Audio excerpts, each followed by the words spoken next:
Eu sou o documentalista e hoje eu trago para vocês os demônios mais temidos das religiões do mundo. Vamos começar.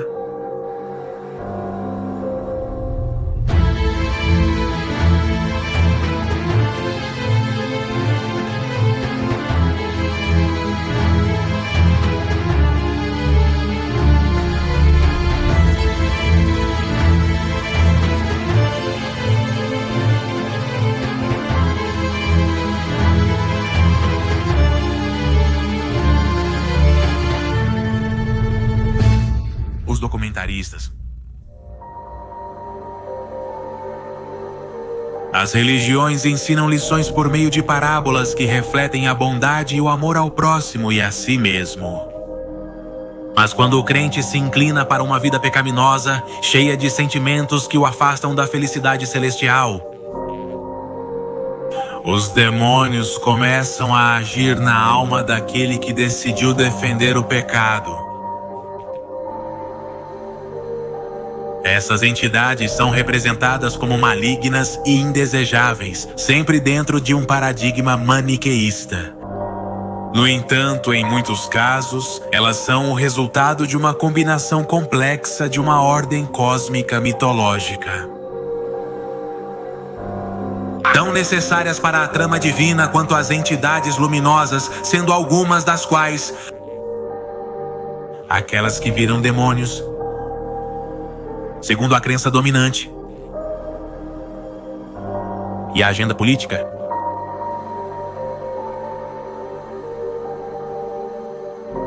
Do livro O Demônio que Quer Viver. Livro em hebraico significa adesão.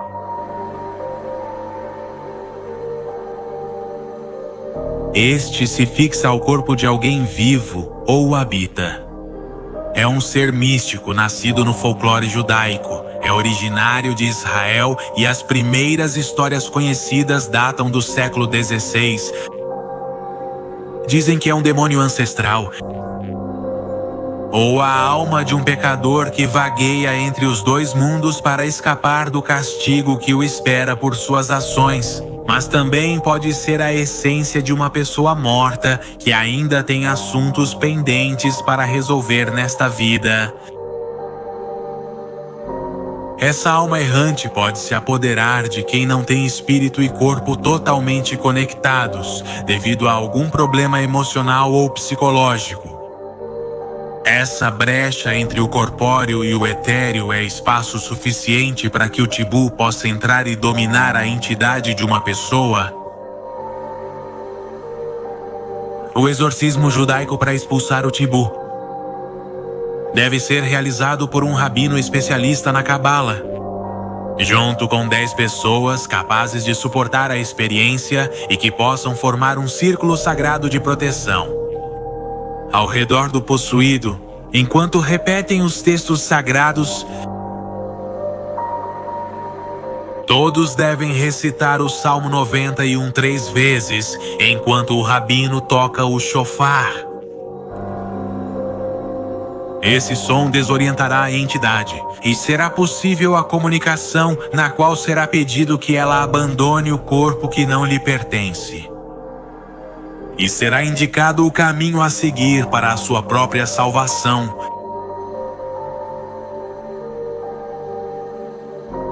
Nefilim, aqueles que vieram do céu.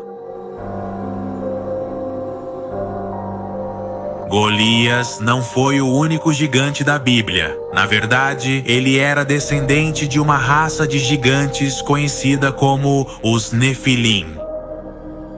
Os teólogos dividem a origem desses demônios em duas. Alguns acreditam que são filhos de anjos que se uniram com mulheres na terra, outros que são descendentes de Caim.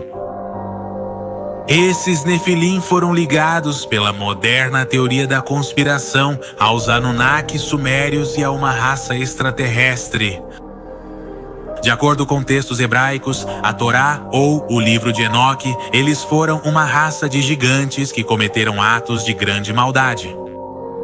Seu grande tamanho e poder pareciam vir da mistura do DNA demoníaco com a genética humana. Tratava-se de uma espécie inteligente, mas tão degenerada que praticava o canibalismo, devorando literalmente a carne dos seres humanos.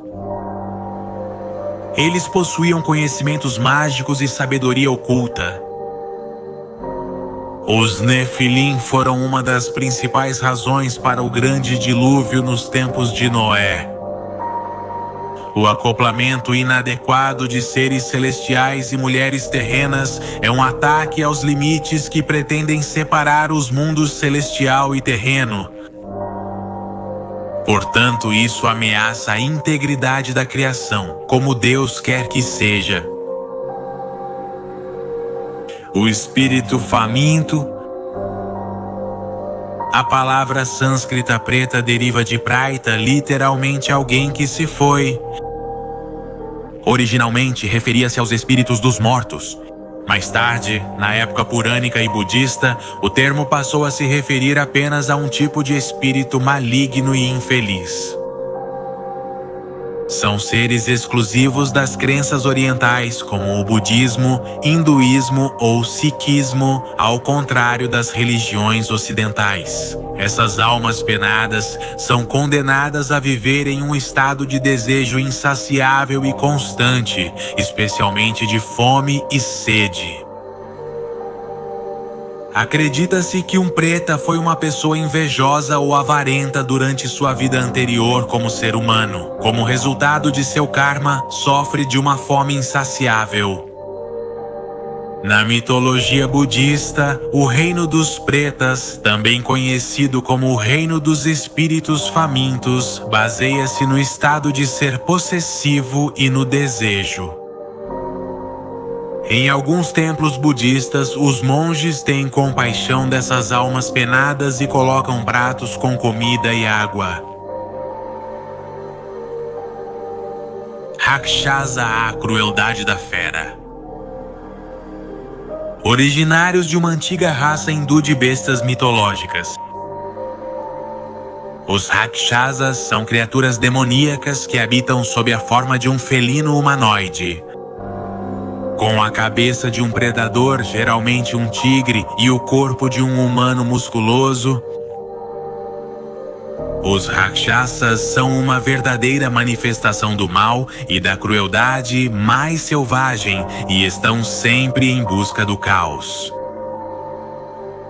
Conhecidos por serem canibais devoradores de homens, ganharam fama destruindo templos, profanando tumbas e atormentando tanto vivos quanto mortos.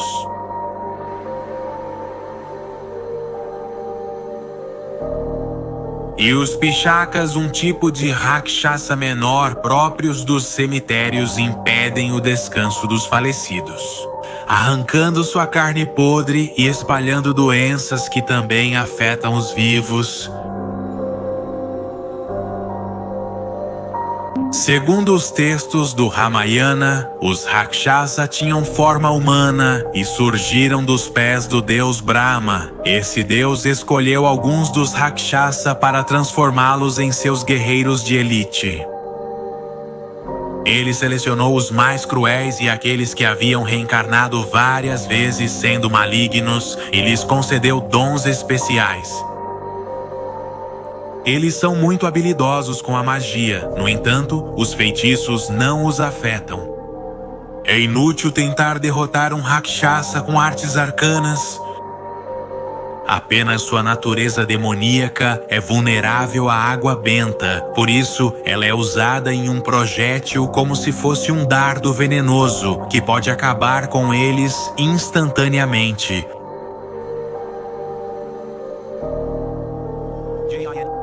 O gênio da fumaça.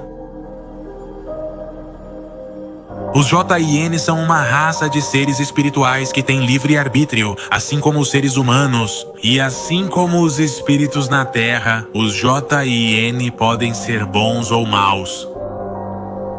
No entanto, quando esses seres decidem escolher o caminho da maldade e da escuridão, eles têm a capacidade de possuir os seres humanos, tornando-se assim verdadeiros seres demoníacos. Segundo os especialistas, alguns versículos do Alcorão e hadices que são ditos em ações do profeta Maomé indicam que os Jinn são seres mágicos. E enquanto a maioria dos mortais foi formada pelo Criador da Terra, misturada com outros elementos, os Jinn foram criados a partir da fumaça e do fogo. Em um passado distante, as diferentes tribos de Jinn conviveram com o restante dos mortais, compartilhando muitas coisas em comum. É como a capacidade de entender e escolher entre o bem e o mal, ou a capacidade de ter filhos. Os Jinn têm a capacidade de assumir muitas formas e mudar sua aparência para seres humanos, animais ou até mesmo para redemoinhos. Segundo a crença popular, os Jinn geralmente costumam assumir a forma de um cachorro preto ou um gato preto, considerados antigamente como emissários do diabo. Mas quando se transformam, só podem permanecer assim por um curto período de tempo, pois obedecem às leis físicas. Eles podem morrer por arma de fogo ou ser feridos por uma simples faca. Muitos especialistas em fenômenos paranormais consideram que os Jinn são entidades ocultas que desempenham um papel importante em uma variedade de fenômenos paranormais. Os Jinn são seres de uma dimensão paralela à nossa, mas que têm a capacidade de acessar a nossa dimensão através de portais dimensionais e interagir conosco. Abaddon, o anjo exterminador. Abaddon é o chefe destruidor dos demônios da sétima hierarquia, segundo afirmam os demonólogos.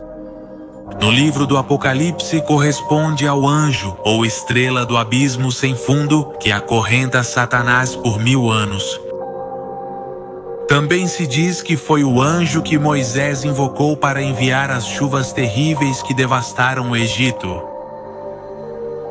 Para a maçonaria escocesa, um alto grau que foi fundado pelos Cavaleiros do Ocidente e pelos Maçons do Oriente em 1118, utiliza o nome de Abaddon como a palavra sagrada. Sendo que os membros desse grau afirmam ser os únicos discípulos verdadeiros de São João Evangelista, eles afirmam que ele é o anjo exterminador, o mensageiro celeste de Cristo, ou do juízo final. Abaddon é o encarregado de inspirar a anarquia nos governantes e o caos mundial. Abaddon é o anjo caído, representa a morte e a destruição. No inferno, Abaddon é o chefe dos demônios. Abaddon pode ter um belo rosto humano, com cauda de escorpião e corpo de cavalo. Abaddon tem uma relação com Napoleão, aquele que possui as chaves dos abismos. No livro do Apocalipse do Apóstolo, São João é descrito com um exército de gafanhotos semelhantes a cavalos de guerra, com rosto humano e coroa de ouro, com cabelo de mulher e dentes semelhantes aos de um leão. Coraças de ferro, caudas como escorpiões com ferrões, e nas caudas tinham o poder de ferir os homens.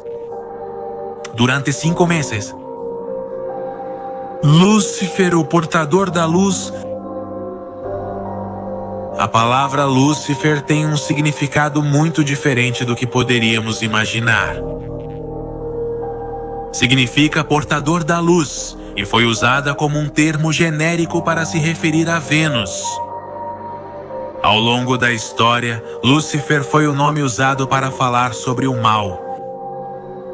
Em Isaías 14:12 podem ser encontradas as palavras: Como caíste do céu, ó Lúcifer, que nasceste pela manhã. Essa passagem nos dá a entender que, de fato, Lúcifer é o anjo caído, como também é conhecido. A questão é que a Bíblia acaba sendo um grande livro de metáforas que são interpretadas ao pé da letra. E o demônio propriamente dito não é chamado de Lúcifer em nenhuma parte do livro.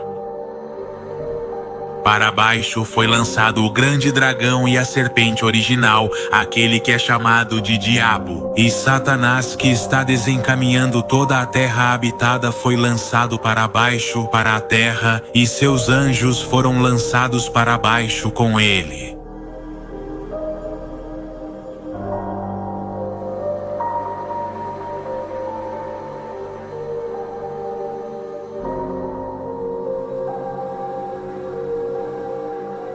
Eu sou o documentarista.